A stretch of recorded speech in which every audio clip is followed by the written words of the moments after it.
स्वागत करते हैं रक्षा मंत्री आदरणीय श्री राजनाथ सिंह जी का।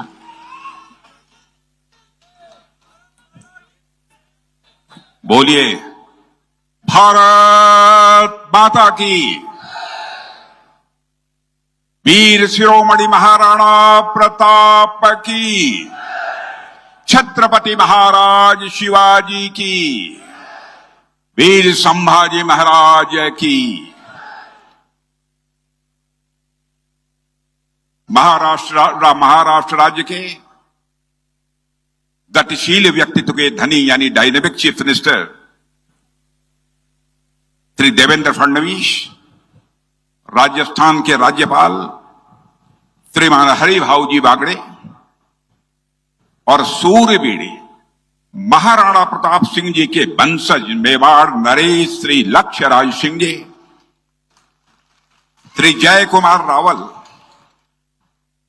मंत्री, श्री अतुल सावे मंत्री, श्री संजय सिरसाट मंत्री, श्री अंबादास दानवे विरोधी पक्ष के नेता, डॉक्टर भागवत कराड़ राज्यसभा सदस्य और पूर्व मंत्री, श्री संदीपन मुमरे लोकसभा सदस्य, श्री जी श्रीकांत, श्री संजय केनेकर, श्री नारायण कुर्चे, श्री प्रशांत बंग, श्री प्रदीप जायसवाल, श्रीमती अनुराधा चौहान, श्री प्रवीण पवार, श्री दिलीप स्वामी, श्री विनय कुमार राठौड़, श्री कंवर सिंह बेनाडे, जय सिंह नारायण, यहां मौजूद मेरे सभी सम्मानित बहनों एवं भाइयों, 14 मई 2022 को इसी संभाजी नगर में एक सार्वजनिक सभा को संबोधित करने के लिए मैं आया हुआ था।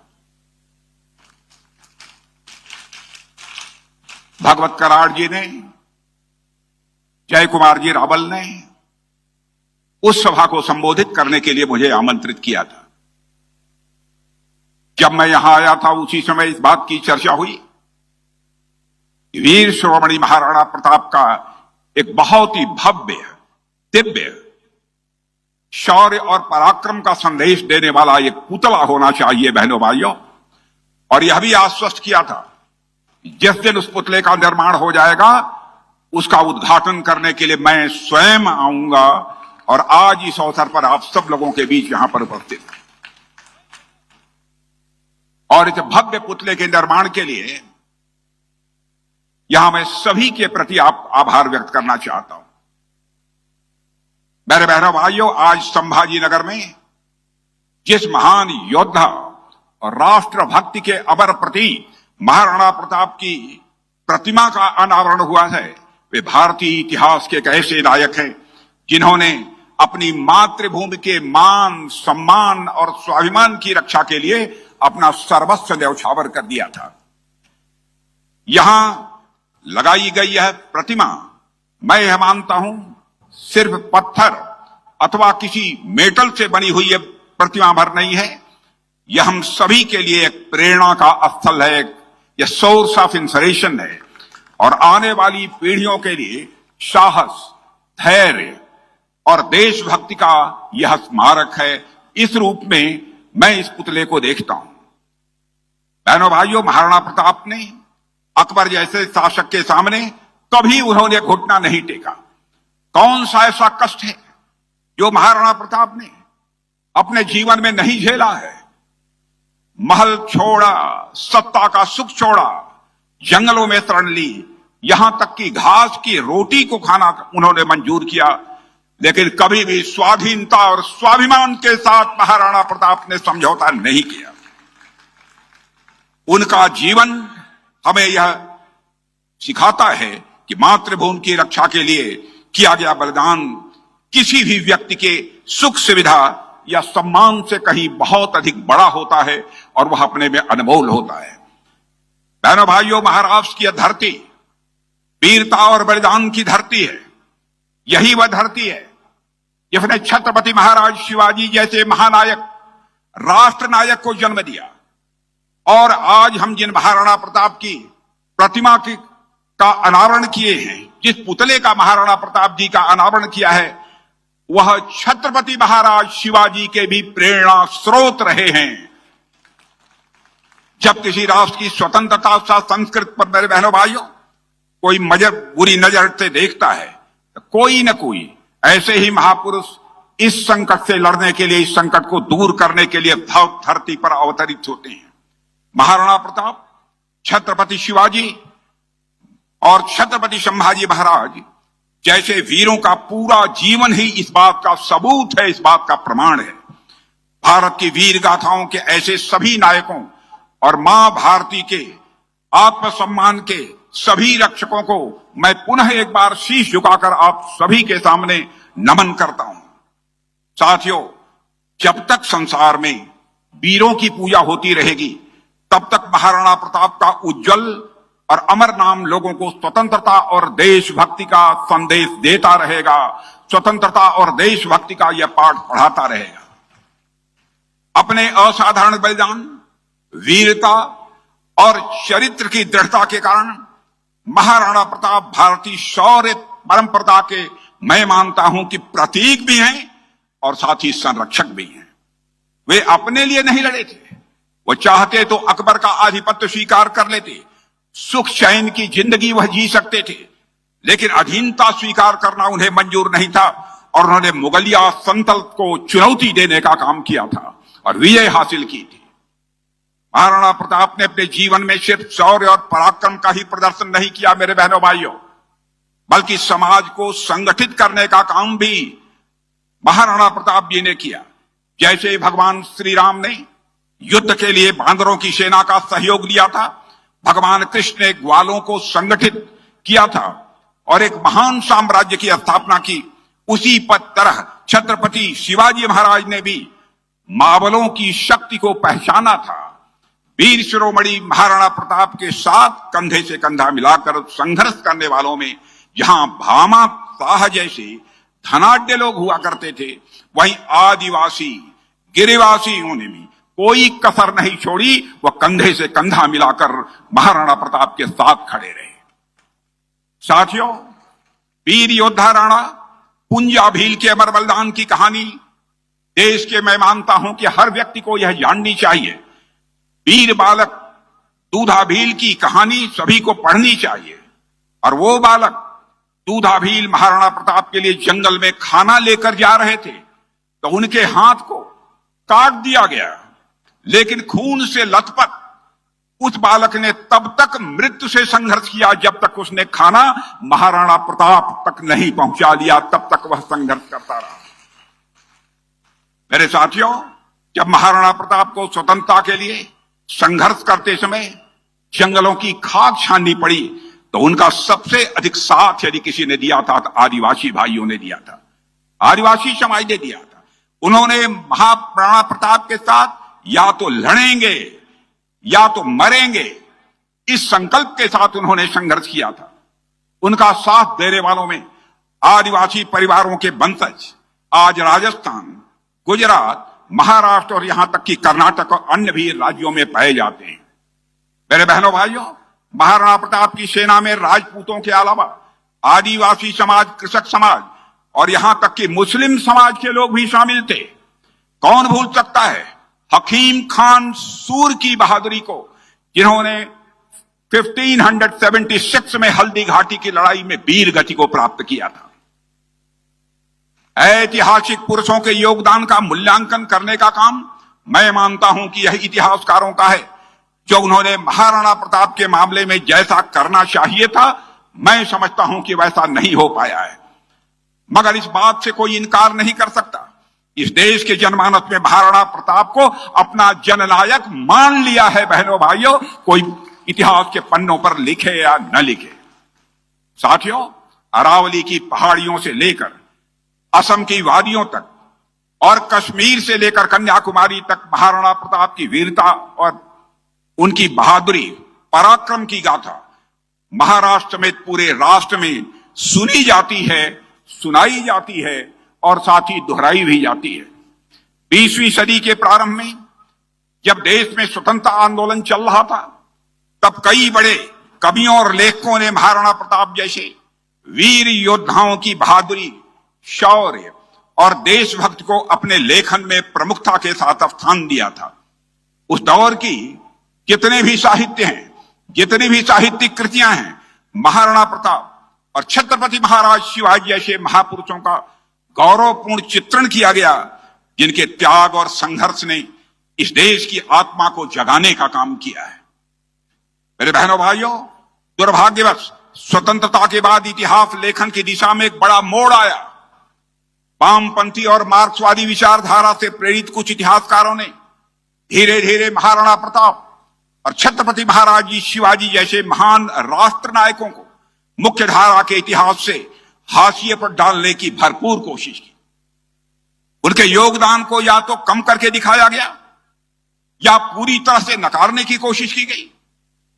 यह न केवल ऐतिहासिक दृष्टि से अन्याय था मेरे बहनों भाइयों, बल्कि आने वाली पीढ़ियों से उनके गौरवशाली अतीत को भी छीनने का यह कुत्सित प्रयास था। इतिहास को इस प्रकार तोड़ मड़ोड़ कर यह प्रस्तुत किया गया कि वह केवल एक विशेष कालखंड और विचारधारा का महिमा मंडन बनकर रह गया।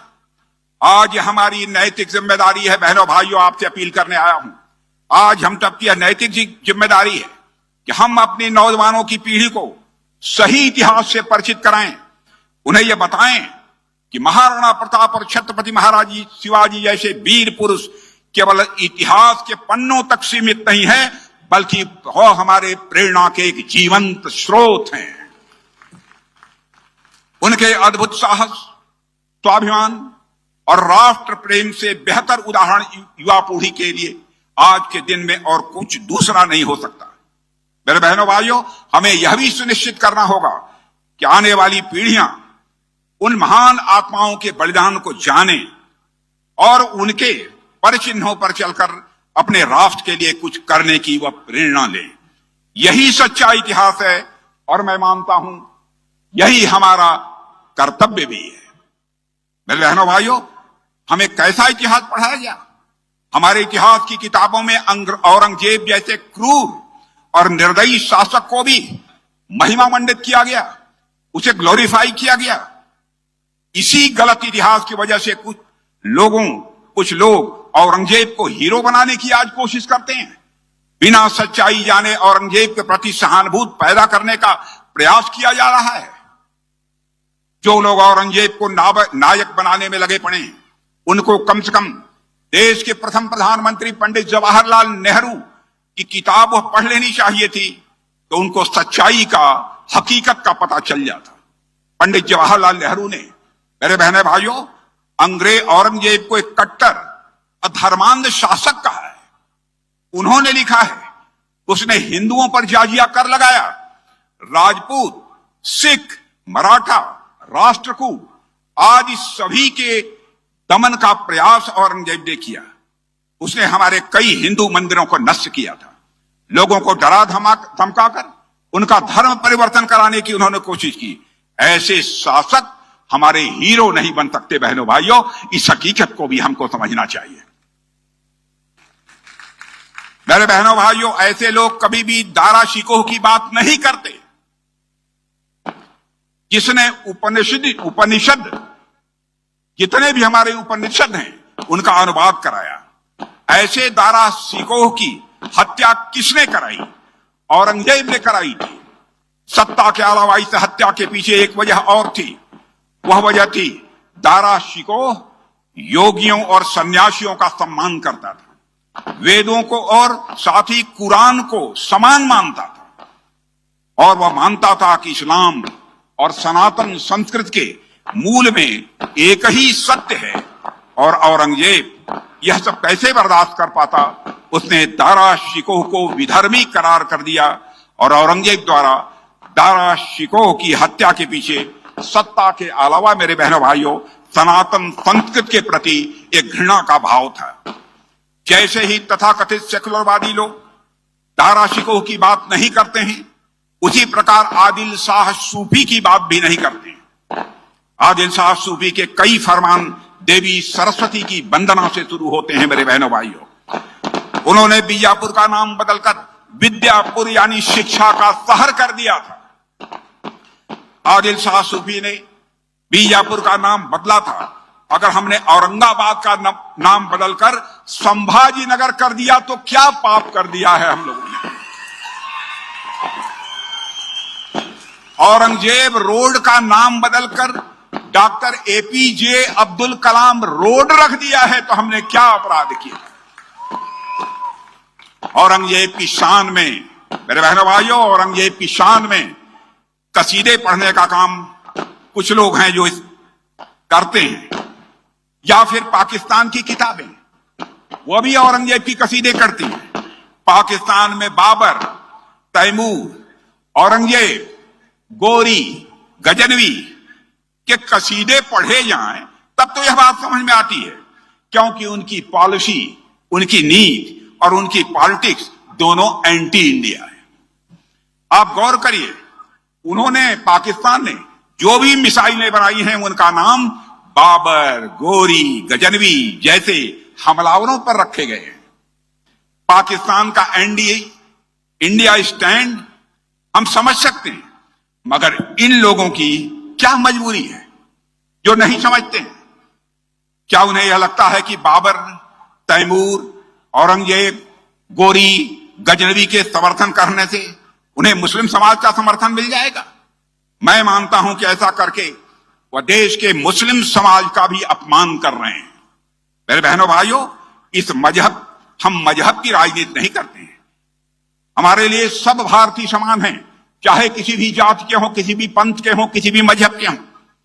यह बात हमने अपने पूर्वजों से सीखी है। हमारे आराध्य छत्रपति महाराज शिवाजी रहे हैं।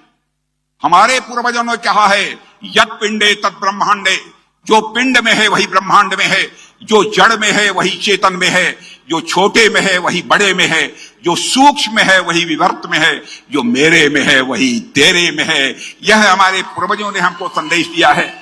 यही हमारी सनातन संस्कृति है। हमारे आराध्य छत्रपति शिवाजी महाराज से हमने सीखा है।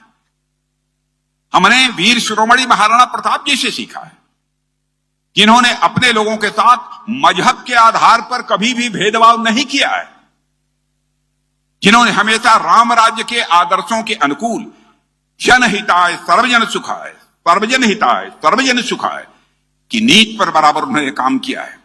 हमारे आदर्श इस्लाम और मुसलमान विरोधी बिल्कुल नहीं थे। मैं दो टूक शब्दों में करना चाहता हूं। हकीम खान सूरी हल्दी घाटी के युद्ध में महाराणा प्रताप के साथ और मुगलों के खिलाफ लड़े थे। छत्रपति शिवाजी महाराज की सेना में भी मुस्लिम समाज के लोग थे। मेरे बहनों भाइयों, छत्रपति शिवाजी महाराज के अंगरक्षकों में सबसे भरोसेमंद सेवक मदारी नामक एक मुस्लिम युवक था, जिससे आप परिचित होंगे। ऐसे महाराणा प्रताप और छत्रपति महाराज शिवाजी हमारे नायक हैं, हमारे नायक हैं, हमारे नायक हैं। साथियों, जैसा कि मैंने पहले कहा कि छत्रपति शिवाजी महाराज महाराणा प्रताप को अपना आदर्श मानते थे। शिवाजी महाराज ने महाराणा प्रताप की गुरिल्ला युद्ध प्रणाली से प्रेरणा ली थी। बहुत आदर सम्मान से महाराणा प्रताप के पोते से शिवाजी महाराज ने उनका चित्र भी मंगवाया था। यह भी इतिहास के पन्नों पर वर्णित है। महाराणा प्रताप हमारे स्वतंत्रता संग्राम में भी बहुत लोगों के नायक और प्रेरणा स्रोत थे। रास बिहारी बोस, नेताजी सुभाष चंद्र बोस एवं अन्य युवा क्रांतिकारी महाराणा प्रताप के जीवन से हमेशा ये लोग प्रेरणा लेते रहे हैं। आजादी की लड़ाई जो भी स्वतंत्रता संग्राम सेनानी थे, वह महाराणा प्रताप और छत्रपति महाराज शिवाजी के जीवन इतिहास से प्रेरणा लेते थे। साथियों, आज जब भारत आजादी के अमृत काल में प्रवेश कर चुका है और विकसित भारत के रूप में उसका उदय हो रहा है और उसमें भी समाज के सभी वर्गों का सहयोग प्राप्त हो रहा है, हमारे प्रधानमंत्री नरेंद्र मोदी जी कहते हैं कि सबका साथ, सबका विकास, वहीं उसमें उन्होंने सबका विश्वास और सबका प्रयास जोड़ दिया है। उसका करिश्मा यदि सुनना चाहते हैं, करिश्मा सुनना चाहते हैं, आज के 10 वर्ष, 12 वर्ष, 15 वर्ष पहले भारत यदि अंतर्राष्ट्रीय मंचों पर कुछ बोलता था तो भारत की बातों को जिस गंभीरता पूर्वक लिया जाना चाहिए नहीं लिया जाता था। लेकिन आज भारत की हैसियत बन गई है। इंटरनेशनल फोरम पर, अंतर्राष्ट्रीय मंचों पर भारत कुछ बोलता है तो दुनिया कान खोलकर सुनती है भारत बोल क्या रहा है। यह हमारी हैसियत बनी है। धन दौलत के मामले में, देश की इकोनॉमी के मामले में जो हमारा भारत 2014 में 11वें स्थान पर था, वह जंप लेकर आज 5वें स्थान पर आ गया है। और बड़े बड़े फाइनेंशियल फर्म्स अब यह दावा कर रही हैं कि भारत जिस तेजी के साथ मोदी जी के नेतृत्व में आगे बढ़ रहा है, मेरे बहनों भाइयों, 2027 आते आते आज के 2.5 वर्ष के बाद भारत दुनिया के टॉप 3 कंट्रीज में यहां की अर्थव्यवस्था आकर खड़ी हो जाएगी। यह है हमारा भारत। और जिस तरीके के समाज विरोधी राजनीति कुछ लोगों के द्वारा की जा रही है, यह न तो महाराणा प्रताप की सोच के मुताबिक है और न तो छत्रपति महाराज जी शिवा के सोच के मुताबिक है। मुझे लगता है कि आज जब हम महाराणा प्रताप की प्रतिमा का अनावरण समारोह में यहां मौजूद हैं, यह बात हम सबको निश्चित रूप से समझनी चाहिए। साथियों, इससे ज्यादा कुछ न कहते, आइए हम सब मिलकर यह प्रतिज्ञा करें, इस प्रतिमा को, इस पुतले को केवल श्रद्धा से नहीं देखेंगे, बल्कि इसे अपना सोर्स ऑफ इंस्पिरेशन, प्रेरणा का स्रोत मानकर हम चलेंगे। यह मैं आप सबसे अपील करना चाहूंगा। हर कदम राष्ट्रहित, समाज हित और सांप्रदायिक सौहार्द को मजबूत करने में हम उठाएंगे। इन्हीं शब्दों के साथ आइए मेरे साथ बोलिए, वीर शिरोमणि महाराणा प्रताप की, छत्रपति महाराज शिवाजी की, महाराष्ट्र की, संभाजी महाराज की, भारत माता की। धन्यवाद, बहुत बहुत आभार सर। आदरणीय रक्षा मंत्री जी का मैं आभार व्यक्त करती हूं और उन्हें अनुरोध करती हूं कि आप जय सिंह नारायण सिंह होलिये जी को फेटा पहनाकर उनका सन्मान करें। ज्यांनी फेटा घातलेला आहे त्यांनी 23 वर्ष महाराणा प्रताप सिंहजींची प्रतिमा किंवा त्यांचा अश्वारूढ पुतळा जोपर्यंत होत नाही तोपर्यंत मी फेटा घालणार नाही असा पण केला होता। त्याला 23 वर्ष झाले, आज हा पण पूर्ण झाला। भाइयों, 1 मिनट के रुक जाइए आप लोग अपनी जगह पर। ये जय सिंह जी होलिये हैं। इन्होंने प्रण लिया था कि जब तक यहां पर वीर शिरोमणि महाराणा प्रताप का पुतला नहीं बन जाएगा, तब तक मैं साफा नहीं पहनूंगा। और अब वह पुतला बनकर तैयार हो गया है। तो मैं आप लोगों से कहूंगा कि एक बार आप तालियां बजाएं। आज पुतला बन गया है और आज इन्हें मैं साफा पहनाने जा रहा हूं। धन्यवाद, आपके बहुत बहुत आभार। उपस्थितों के आभार व्यक्त करने के लिए मैं आमंत्रित करती हूं आदरणीय आयुक्त श्री जी श्रीकांत जी। सामने हाँ जी सर, आ रहे सर। आप आज चलिए उठा लिए। ओके, आज चलो आइए। ओके, आज छत्रपति संभाजीनगर